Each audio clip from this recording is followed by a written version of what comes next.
What's up, guys? It's Hannah, And Kaden. and we just bought this 2015 Sunseeker RV for $40,000. And today we're going to explain how we could afford it as well as how we're going to afford to travel with it for the foreseeable future. Sorry, there's a bug on me.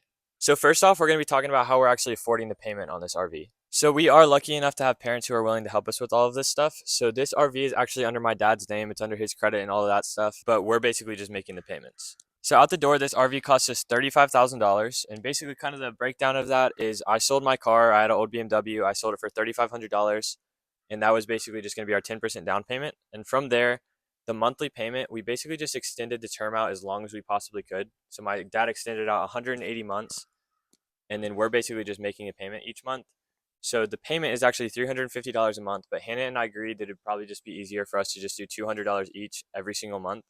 That way we kind of pay it off quicker than term. There's less interest, and overall we're not paying as much as we necessarily would have if we paid $350 a month.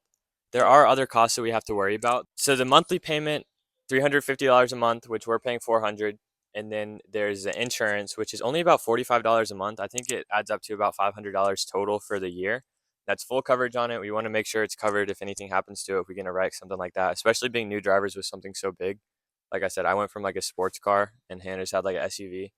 So it is a big jump driving something this large. So from there are some other costs that go into it. There's things like Starlink, there's renovations, there's a whole bunch of other stuff that there is to take into account. The next big thing is Starlink. So for us, Starlink is going to be $500 just for the purchase of the actual Starlink kit, just so we have Wi-Fi on the road. And then on top of that, it's going to be $165 a month just for the service. That is unlimited service, so we can use our phones and our computers anytime we need. And then we go into the gas, probably our biggest cost, honestly, just because this thing is huge. It weighs a lot. We're going to have all our clothes and everything to live in there. So if we average about 8 miles per gallon and end up traveling about 2,000 miles a month, which is kind of just an estimate. We really have no idea how much we're going to be traveling every month. So assuming we travel 2,000 miles per month with 8 miles to the gallon, that's going to be about $1,000 a month, with just like the average across the United States gas prices.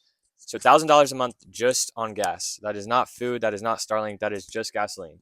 So the next big thing we need to go into is like food. So how are we actually going to survive?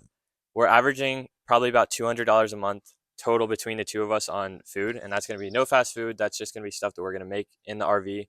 We have a stove, we have an oven. We're probably going to get a grill outside. That's going to be coffee. That's going to be all the drinks that we actually need. We are going to try and make sure most of the stuff that we do is free, like hiking, just swimming, stuff like that. But there is going to be activities like snowboarding, sometimes like kayaking, stuff like that, that is not necessarily free. We do have a lot of the stuff like our snowboards and kayaks that we can take with us, but actually paying to do those activities does cost a lot of money. We're not going to put that into the budget right now, just because kind of going to figure that out once we actually get out and about. But for now, we're looking at $1,365 a month. That is for gasoline, for Starlink service, and then for food cost. So on top of that, we're going to account for the monthly payment on the actual RV, which is $400 a month, and then the $45 insurance payment. So that adds up to $1,810. On top of that, there is going to be things like, we might have to pay to stay in a campground where there's not a place we can stay for free, stuff like that. So we're going to add an additional $500 a month, just estimate for random things that we might have to purchase. If there's anything that goes wrong with the RV, just kind of a savings and backup money, kind of just extra money that we might need. 1810 plus $500, we're looking at about $2,300 all around. And like I said, that $500 is just kind of an extra that we just want to have just in case. So, we're kind of looking at around $2,500 a month. How we're going to afford to pay for this? So we both work two jobs, and we will be working 40 hours each per week, plus 8-hour shifts every day on the weekend.